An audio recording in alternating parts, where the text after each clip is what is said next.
Hello viewers, good afternoon. I am Harshita from Learning World Classes. तो हिंदी व्याकरण की कक्षा में आप सभी का हार्दिक स्वागत है।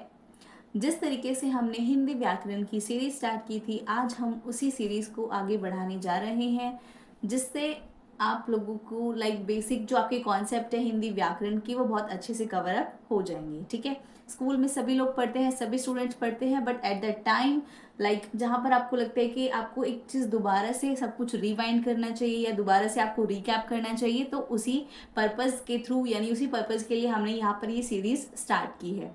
ठीक है, ये सभी सीरीज़ जो है ये बच्चे से लेकर यानी कि प्राइमरी से लेकर के आगे सेकेंडरी, सीनियर सेकेंडरी या फिर कॉलेज लेवल पे भी आप इसको एक बार पढ़ सकते हैं, बिकॉज इसका कोई लॉस तो होगा नहीं, but in fact you can get the benefit of the series. Okay, so start करते हैं। पिछले वीडियो में हमने स्टार्ट किया था संज्ञा क्या होती है। संज्ञा जो कि एक बेसिक कॉन्सेप्ट है हमारे किसी भी व्याकरण का, इंग्लिश ग्रामर हो या हिंदी व्याकरण हो। ठीक है, संज्ञा यानी जैसे हम इंग्लिश में बोलते हैं नाउन, सम ज्ञान। ठीक है, सम यानी सम्यक यानी कि सही ज्ञान। ठीक है, तो हमारे आसपास जितनी भी सभी चीजें हैं सभी क्या है, संज्ञा, नाउन है, सबका कुछ ना कुछ नाम है, कोई ना कोई एक प्रॉपर अर्थ है। ठीक है, तो ये होता है संज्ञा। ठीक है, फिर हमने संज्ञा के बारे में जाना था, उसकी एक परिभाषा है जो कि हम बहुत टाइम से जानते हुए हैं, किसी भी प्राणी, वस्तु, स्थान या भाव के नाम को संज्ञा कहा जाता है। संज्ञा के बारे में हमने जाना था 3 भेद के बारे में, व्यक्तिवाचक, जातिवाचक, भाववाचक। व्यक्तिवाचक जब एक किसी पर्टिकुलर या किसी स्पेशल व्यक्ति या वस्तु के नाम की बात करते हैं तो व्यक्तिवाचक। जातिवाचक जब हम किसी पूरे ग्रुप या किसी स्थान या फिर किसी प्राणी, वस्तु या उनकी जाति, पूरी कैटेगरी के बारे में बात करते हैं तो जातिवाचक हो जाता है। और वहीं पे अगर हम बात करते हैं किसी गुण, स्थिति, दशा या भाव की, तो वो भाववाचक संज्ञा हमारी कहलाती है। ठीक है, ये सब हमने पुराने वाली वीडियो में कवर अप कर लिया था। ठीक है, अब हम बात करते हैं संज्ञा के विकारी तत्व के बारे में। विकारी तत्व या फिर जिसमें आप कोई ना कोई विकार या चेंज या परिवर्तन या बदलाव कर सकते हैं। ठीक है, विकार यानी किसी भी चीज में कोई भी ट्रांसफॉर्मेशन, मॉडिफिकेशन या कोई चेंज लाना।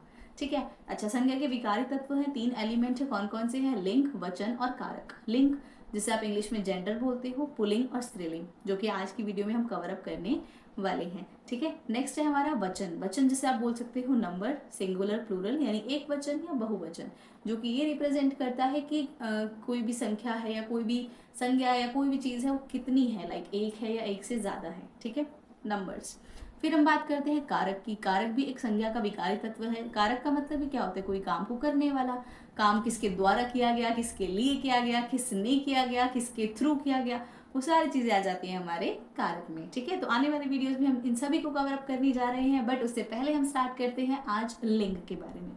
ठीक है, लिंग जिसे आप बोल सकते हो जेंडर। शब्द के जिस रूप से यह पता चले कि वह पुरुष जाति का है या स्त्री जाति का, उसे हम लिंग कहते हैं। ठीक है जी, बचपन से पढ़ते आ रहे, लड़का है, लड़की है, मेल है, फीमेल है, ही है, शी है ना, तो वही क्या है, लिंग, यानी कि पुरुष जाति या स्त्री जाति का जब बोध कराया जाता है उसे हम लिंग कहते हैं। जैसे देखो, लड़की, लड़का है ना, लड़का क्या है, पुल्लिंग, और लड़की क्या है, स्त्रीलिंग यानी पुरुष जाति या स्त्री जाति। मोर, मोरनी है ना, बाघ, बाघिन, शेर, शेरनी, माता, पिता, नाना, नानी, बुआ, फूफा। ठीक है, ये सभी वर्ड्स हैं जो कहीं ना कहीं डिफरेंट जेंडर्स को रेफर करते हैं, पुरुष जाति या स्त्री जाति। अब लिंग के 2 भेद होते हैं बेसिकली। ठीक है, कौन कौन से, पुल्लिंग और स्त्रीलिंग। पुल्लिंग क्या होते हैं भाई, पुरुष जाति का बोध कराने वाले शब्द, जैसे मतलब पुरुष यानी मैस्क्यूलिन जैसे आप बोलते हो ना, पुरुष जाति का बोध कराने वाले, जैसे शेर, हाथी, पिता, अध्यापक, बैल। ठीक है, वहीं पे अगर हम स्त्रीलिंग की बात करते हैं, ये वो शब्द होते हैं जो स्त्री जाति का बोध कराने वाले शब्द होते हैं। जैसे हमने ऊपर पढ़ा शेर, पुल्लिंग, स्त्रीलिंग में शेरनी, पुल्लिंग में हाथी तो स्त्रीलिंग में हथिनी, पुल्लिंग में पिता, स्त्रीलिंग में माता, पुल्लिंग में अध्यापक और स्त्रीलिंग में अध्यापिका, पुल्लिंग में बैल और स्त्रीलिंग में गाय। तो यहाँ से आपको एक डिफरेंस, एक क्लियर अंतर पता चल गया होगा कि कौन से शब्द पुल्लिंग है यानी पुरुष जाति को दर्शाते हैं और कौन से शब्द स्त्रीलिंग है जो कि स्त्री जाति का बोध कराते हैं। ठीक है, तो ये था बेसिक कॉन्सेप्ट लिंग का। लिंग क्या होता है, 2 प्रकार के कौन से होते हैं और उनके उदाहरण के बारे में भी हमने साथ में साथ जाना। ठीक है, अब आगे की बात करते हैं लिंग व्यवस्था और लिंग निर्णय। व्यवस्था क्या होता है, अरेंजमेंट हो गया है ना, मतलब किस तरीके से आप किस सेंटेंस में कौन सा लिंग आप यूज कर रहे हो, या लिंग निर्णय, निर्णय क्या होता है, डिसीजन, यानी कि आप एक चीज को रेफर करते हो कि हाँ ये पुल्लिंग है या फिर ये स्त्रीलिंग है। ठीक है, अब इसके बारे में जानते हैं। लिंग जो है ना, उसकी पहचान दो तरीके से होती है। पहचान कि आप उस तरीके को रिकॉग्नाइज कर रहे हो, आइडेंटिफाई कर रहे हो कि लाइक पुल्लिंग है, स्त्रीलिंग है, ठीक है, जो भी चीज़ है। ठीक है, तो वो दो तरीके से होता है। कौन कौन से? शब्द के अर्थ से होता है और एक शब्द के रूप से होता है। अब अर्थ और रूप, इनमें डिफरेंस जानते हैं क्या चीज़ है। ठीक है, शब्द के अर्थ से देखो, प्राणीवाचक शब्द, बेसिकली प्राणीवाचक वो होते हैं जैसे आप लिविंग थिंग्स बोलते हो ना, ठीक है, लिविंग थिंग्स या लिविंग ऑर्गेनिजम्स। ठीक है, प्राणीवाचक शब्दों का लिंग निर्धारण अर्थ के आधार पर ही किया जाता है। जैसे धोबी है, कपड़े धोने वाला, वाला, जो कि किसको रिप्रेजेंट कर रहा है, किसको दर्शा रहा है, पुल्लिंग को, यानी कि मेल को, मैस्कुलिन को। वहीं पे धोबिन यानी कपड़े धोने वाली, स्त्रीलिंग। ठीक है, जैसे मोर, मोरनी, मोर यानी कि पुल्लिंग, मोरनी यानी कि स्त्रीलिंग। तो यहाँ पे कहीं ना कहीं उसके अर्थ से ये निर्धारण या निर्धारित किया जाता है कि जो शब्द है, प्राणीवाचक शब्द है, वो पुरुष जाति का है या स्त्री जाति का है। ठीक है, पुल्लिंग है या स्त्रीलिंग है, मैस्कुलिन है या फिर फेमिनाइन है। ठीक है, नेक्स्ट हम बात करते हैं शब्द के रूप से। ठीक है, शब्द के रूप से कैसे करेंगे? अप्राणीवाचक यानी कि जो नॉन लिविंग थिंग्स है, उनका लिंग निर्धारण व्याकरण के नियम के अनुसार किया जाता है, या लोक परंपरा यानी कि लोगों के द्वारा जो परंपरा चली जा रही है। एज सच कोई रूल्स नहीं है कि ये चीज पुल्लिंग है, स्त्रीलिंग है, बट एक होता है ना टाइम पीरियड से, आप बहुत टाइम से उस चीज को उसी फॉर्म में, उसी कैटेगरी में कंसिडर कर रहे होते हो ना, तो इसी तरीके से कुछ वर्ड्स का चला आ रहा होता है कि लाइक ये वर्ड है तो ये कैटेगरी मेल वाली में आ जाएगा, यानी स्त्रीलिंग में आ जाएगा या पुल्लिंग में आ जाएगा। ठीक है, तो व्यवहार द्वारा, यानी लोक परंपरा व्यवहार द्वारा ही निर्धारित किया जाता है। देखो यहाँ तक तो हमने जाना कि लिंग क्या होता है। ठीक है, यानी कि जो वो शब्द होते हैं जो पुरुष जाति या स्त्री जाति का बोध कराते हैं, बेसिकली सिंपल मीनिंग। लिंग के दो भेद होते हैं, पुल्लिंग और स्त्रीलिंग। पुल्लिंग पुरुष जाति का बोध कराने वाले, स्त्रीलिंग स्त्री जाति का बोध कराने वाले। ठीक है, फिर आती है लिंग व्यवस्था की बात और लिंग निर्णय की बात, कि यहाँ पे हम दो तरीकों से पहचान कर सकते हैं, शब्द के अर्थ से और शब्द के रूप से। अर्थ से यानी कि जो शब्द हैं या उनको आप बोल करके देखिए कि क्या अर्थ निकल करके आ रहा है। And the second thing is शब्द के रूप से, जो कि पुराने लोगों द्वारा लोक परंपरा व्यवहार के द्वारा निर्धारित ऑलरेडी किया हुआ है।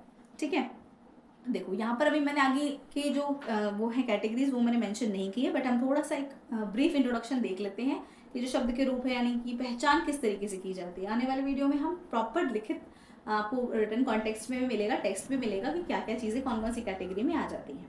पुल्लिंग की पहचान है और स्त्रीलिंग की पहचान है। ठीक है, जैसे हम देखते हैं ना, जैसे कुछ देश हो गए जैसे भारत, अमेरिका, रूस, चीन, तो ये सारे पुल्लिंग की कैटेगरी में आते हैं, है ना। पर्वत हो गए, हिमालय, कैलाश, अरावली। पेड़ हो गए जैसे अशोक, शीशम, पीपल, बरगद, आम, अखरोट।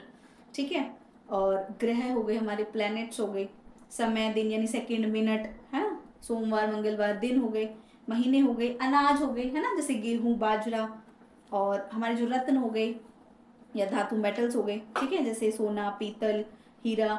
द्रव्य पदार्थ यानी लिक्विड चीजें हो गई, जैसे पानी, दूध, है ना, कहते हैं ना दूध पी लिया, ऐसे तो नहीं बोलते दूध पी ली, है ना।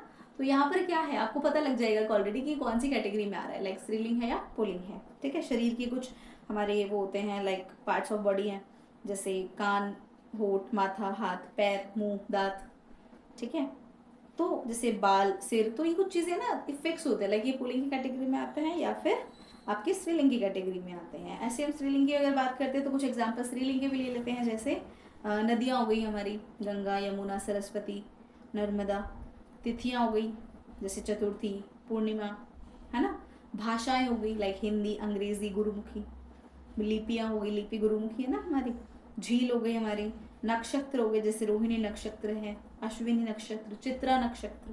ठीक है, जैसे कि कुछ चीज़ें हैं जैसे स्पाइसेस होते हैं ना, मसालों की कैटेगरी में आते हैं, जैसे अजवाइन, इलायची, मिर्च, मेथी। ये सारी चीज़ें भी आपकी स्त्रीलिंग में आ जाती हैं। ठीक है, जैसे और कुछ ग्रुप्स हो गए, समूहवाचक होते हैं ना, जैसे संसद, समिति, परिषद, है ना, सभा, टोली। सरकार, सरकार गिरेगी, सरकार गिर गई, है ना, ऐसे तो नहीं बोलते सरकार गिर गया या सरकार नया बन गया, सरकार बनेगी, है ना। तो यहाँ पर क्या है, ऐसा तो नहीं कहीं पे लिखा हुआ है कि सरकार की कैटेगरी उसमें आ जाएगी, स्त्रीलिंग में आएगी, पुल्लिंग में आएगी, लेकिन कुछ टाइम से लोक परंपरा के तौर पर चला आ रहा है कि जो सरकार शब्द है वो आपका स्त्रीलिंग की कैटेगरी में आ जाएगा। ठीक है, और कुछ कुछ ना शब्द आपको दिख जाते हैं, जैसे लास्ट में नी, त, री, ई, ईमा, इस टाइप के जो वर्ड्स लगे होते हैं ना, जैसे प्रतिमा, ओढ़नी, रजनी, ताकत, सरलता, सुंदरता, ये सारी चीज़ें ना स्त्रीलिंग को कहीं ना कहीं डिनोट करती हैं। ठीक है, तो आज की वीडियो में हम इतना ही करते हैं। आने वाली वीडियो में we will cover up all these terms, like कौन कौन से पहचान है, कौन कौन सी चीज़ें हैं जो हम जनरली जान सकते हैं कि पुल्लिंग की कैटेगरी में आएंगी या स्त्रीलिंग की कैटेगरी में आएंगी। ठीक है, फिर हम कुछ जानेंगे निर्णय के कुछ नियम के, कुछ शब्द हमेशा पुल्लिंग में रहते हैं, कुछ स्त्रीलिंग में रहते हैं। फिर हम एक उभय लिंग करके भी है टॉपिक, उसको भी हम कवर अप करेंगे। ठीक है, जो कि दोनों चीज़ों में कंसिडर कर सकते हैं। ठीक है, सो आज की वीडियो में इतना ही। आई होप कि आपको ये कॉन्सेप्ट समझ में आया होगा। अगर आपको कोई भी डाउट है तो please let me know in the comment section, I will clear your doubts. Okay, तो आज की वीडियो को देखने के लिए आपका हार्दिक स्वागत था और आपका धन्यवाद कि आपने पूरी वीडियो को लगातार देखा। ठीक है, अच्छी लगी हो तो please do like, share and subscribe and follow for more. Subscribe करना मत भूलिएगा। Thank you, bye bye.